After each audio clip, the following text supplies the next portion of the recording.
Hello guys, আজকে আমরা মাটির কড়াইতে খাসির মাংস রান্না করতেছি। এখন সব কিছু দেওয়া হয়ে গেছে, এখন শুধু মাখবো।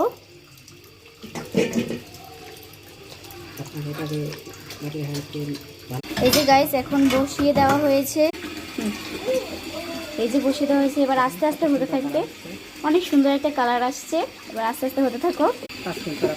এই যে এটার সাথে সাথে এখানে বুট বেরন করা হচ্ছে, প্রায় হয়েই গেছে, একটু পর নামিয়ে ফেলবো।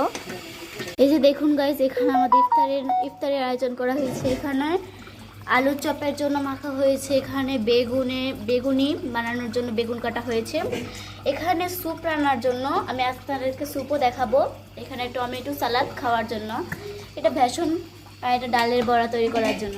এতগুলো আজকে ইফতার তৈরি করবো, আপনার সাথেই থাকবে। এই যে গাইস, এখন স্যুপের জন্য তৈরি হচ্ছে আমার আম্মু। এখন ফার্স্টে হচ্ছে তেল দিয়ে দেবো, সাদা তেল দিয়ে দেবেন, খেতে ভালো লাগবে। আগে শুকিয়ে নেই, দেখুন। এবার তেলটাকে দিয়ে, এই যে এখন এই স্যুপের জন্য যেই এগুলো কেটেছি এগুলো দিয়ে দেবো। পেঁয়াজ কুচি, আদা কুচি সঙ্গে। এবার দিয়ে দেবো ক্যাপসিকাম, একটু নেড়ে চেড়ে টমেটোটা দিয়ে দেবো। এবার দিয়ে দেবো লবণ, সামান্য পরিমাণ, আপনারা অনুযায়ী মতো দিবেন, যারা ততটুকু খান। এবার দিয়ে দেবো পানি, এই যে এই স্যুপটা রান্না, ডিম ভেঙে নেব। স্যুপে ডিম দিলে আর একটু বেশি ভালো লাগে। এবার দেখুন পানি কিছুক্ষণ ফোটার পর এখন আমি স্যুপটা দিয়ে দেবো।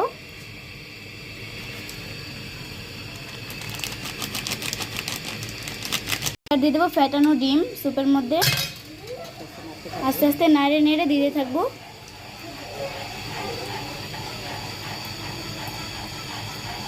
দেখুন গাইস, কি কত ভালো লাগছে দেখতে, খেতে অনেক দারুণ হয়েছে।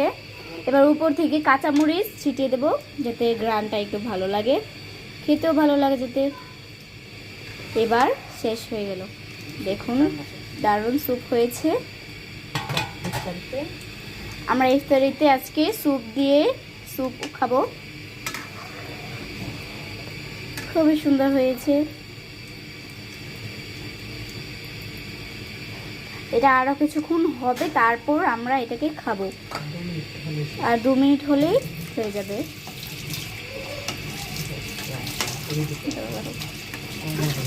এই যে, সো গাইস, বাই বাই।